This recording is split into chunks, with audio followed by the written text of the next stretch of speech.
Top quality और consistent performance के लिए सिर्फ सिल्वर पंप नाम याद रखना। ರಾಷ್ಟ್ರ ರಾಜಧಾನಿ ದೆಹಲಿಯ ಕರೋಲ್ ಬಾಗ್ ಪ್ರದೇಶದ ವಿಶಾಲ್ ಮೆಗಾ ಮಾರ್ಟ್ನಲ್ಲಿ ಬೆಂಕಿ ಕಾಣಿಸಿಕೊಂಡಿದೆ. ಸುದ್ದಿ ತಿಳಿದು ಸ್ಥಳಕ್ಕೆ ಧಾವಿಸಿದ ಅಗ್ನಿಶಾಮಕ ದಳ ಸಿಬ್ಬಂದಿ ಬೆಂಕಿ ನಂದಿಸಲು ಕಾರ್ಯಾಚರಣೆ ನಡೆಸಿತು. ಕಾರ್ಯಾಚರಣೆ ವೇಳೆ ದಟ್ಟ ಹೊಗೆ ಆವರಿಸಿತ್ತು.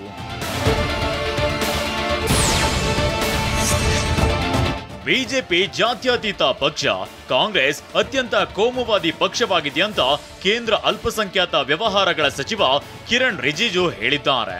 ಬಿಹಾರದಲ್ಲಿ ನಡೆಯುತ್ತಿರುವ ಮತದಾರರ ಪಟ್ಟಿಯ ಸಮಗ್ರ ಪರಿಷ್ಕರಣೆಯನ್ನ ವಿರೋಧಿಸಿರುವ ಕಾಂಗ್ರೆಸ್ ಮತ್ತು ಇತರ ಪಕ್ಷಗಳು ಅಲ್ಪಸಂಖ್ಯಾತ ಹೆಸರಿನಲ್ಲಿ ರಾಜಕೀಯ ಮಾಡ್ತೀವಿ ಅಂತ ಅವರು ವಾಗ್ದಾಳಿ ನಡೆಸಿದ್ದಾರೆ.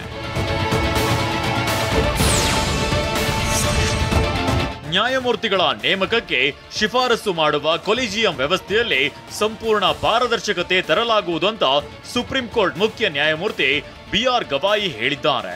52ನೇ ಮುಖ್ಯ ನ್ಯಾಯಮೂರ್ತಿ ನೇಮಕ ಪ್ರಯುಕ್ತ ಬಾಂಬೆ ಬಾರ್ ಅಸೋಸಿಯೇಷನ್ನಿಂದ ಬಾಂಬೆ ಹೈಕೋರ್ಟ್ನಲ್ಲಿ ಆಯೋಜಿಸಿದ್ದ ಅಭಿನಂದನಾ ಸಮಾರಂಭದಲ್ಲಿ ಅವರು ಮಾತನಾಡಿದರು.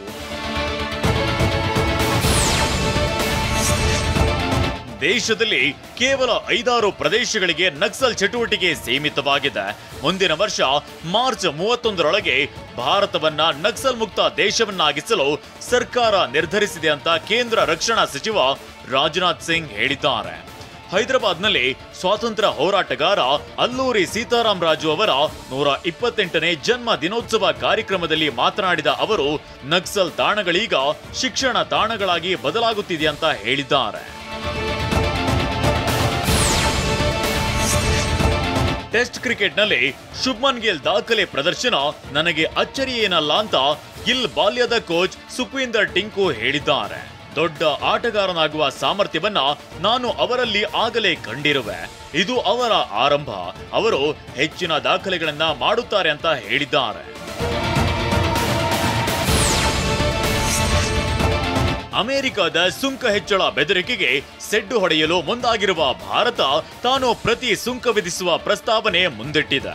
ಸುರಕ್ಷತಾ ಕ್ರಮಗಳ ಹೆಸರಿನಲ್ಲಿ ಅಮೆರಿಕ ಆಟೋಮೊಬೈಲ್ ವಲಯದ ಮೇಲೆ ಸುಂಕ ವಿಧಿಸಿರುವುದಕ್ಕೆ ಸಂಬಂಧಿಸಿದಂತೆ ಅಮೆರಿಕ ವಿರುದ್ಧ WTO ಮಾನದಂಡಗಳ ಅಡಿಯಲ್ಲಿ ಪ್ರತೀಕಾರದ ಸುಂಕಗಳನ್ನು ವಿಧಿಸಲು ಭಾರತ ಶುಕ್ರವಾರ ಪ್ರಸ್ತಾಪಿಸಿದೆ.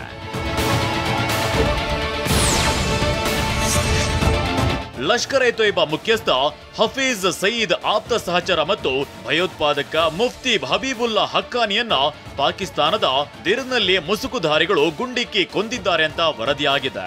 ಹಕ್ಕಾನಿಯ ಸಾವಿಗೆ ಕಾರಣ ಏನು ಎಂಬುದು ಇನ್ನೂ ಸ್ಪಷ್ಟವಾಗಿಲ್ಲ. ಮುಸುಕುಧಾರಿಗಳ ಉದ್ದೇಶಗಳು ಮತ್ತು ಗುರುತುಗಳನ್ನ ಕಂಡುಹಿಡಿಯಲು ತನಿಖೆ ನಡೆಯುತ್ತಿದೆ.